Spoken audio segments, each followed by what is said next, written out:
প্রাথমিক অবস্থায় নিশ্চয়ই কোনো না কোনো লক্ষণ থাকে, সেই লক্ষণগুলো আসলে কি কি?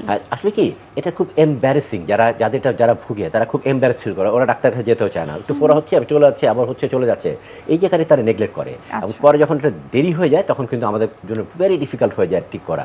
এই জন্য যাদের বগলের মধ্যে লোম ফোড়া হচ্ছে, আমরা মনে করছি ফোড়া হচ্ছে, আপনি হাত দিয়ে যদি চাপ দিয়ে দেখেন অনেক ভিতরে ফিল করা আছে, ডিপের আছে, তাহলে কিন্তু দেরি না করে আর্লি বিশ্ব চিকিৎসা দেখা করতে হবে।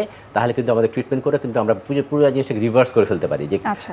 ফিউচারে যে কমপ্লিকেশনগুলো হয় এটার থেকে, সেই কমপ্লিকেশন আমরা প্রিভেন্ট করতে পারি। এটার সাথে আসলে হাইজিনের বিষয়টা কি জড়িত?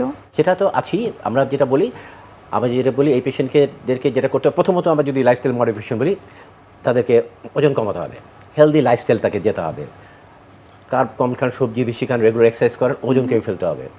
তারপর যেটা হচ্ছে এই যে ব্যাকটেরিয়াগুলোকে যদি আমরা রেগুলার ওয়াশ করি, সাবান দিয়ে যদি ওয়াশ করে ফেলি, আচ্ছা। বা ক্লোরহেক্সিডিন নামক যে ওয়াশ দিয়ে রেগুলার ওয়াশ করি, তাহলে কিন্তু ওই যে অ্যানারোবিক ব্যাকটেরিয়া যেগুলো আছে ওগুলো গ্রো করতে পারে না। এই জন্য রেগুলার ওদেরকে যেগুলো পরিষ্কার করতে হবে সাবান দিয়ে এভরিডে। আর কাপড় চোপড়ের মধ্যে টাইট ফিটিং ক্লথ যেগুলো আছে, খুব আটক কাপড় পরা যাবে না, ওদেরকে লুজ কাপড় পরতে হবে যাতে বেশি না ঘামে।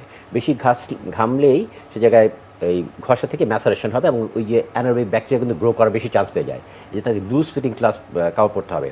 তারপরে হাইজিনের মধ্যে একটা বলতে চাই, এটা হচ্ছে স্মোকার যারা, তারা কিন্তু এদের অনেক বেশি হয়। মানে আমরা বলি যে ট্রিটমেন্ট সাকসেস ডিপেন্ড করে 3 টাইমস বেশি সাকসেস আমরা পাই যদি নন স্মোকারদের ক্ষেত্রে, যদি স্মোকিং স্টপ করে। এটি যদি আমাদেরকে একটু বিস্তারিত বলতেন যে আসলে স্মোকিং এর সঙ্গে কেন অ্যাকনি ইনভার্সের সম্পর্ক রয়েছে? আচ্ছা, এটার অনেকগুলো কারণ আছে। একনিক ইনভার্সে যেটা হয়, আমাদের যে হেয়ার ফলিকলটা আছে, যে ফলিকল, আমরা উপর শুধু হেয়ারটা দেখছি, নিচে কিন্তু একটা জায়গা আছে আমরা বলি হেয়ার ফলিকল।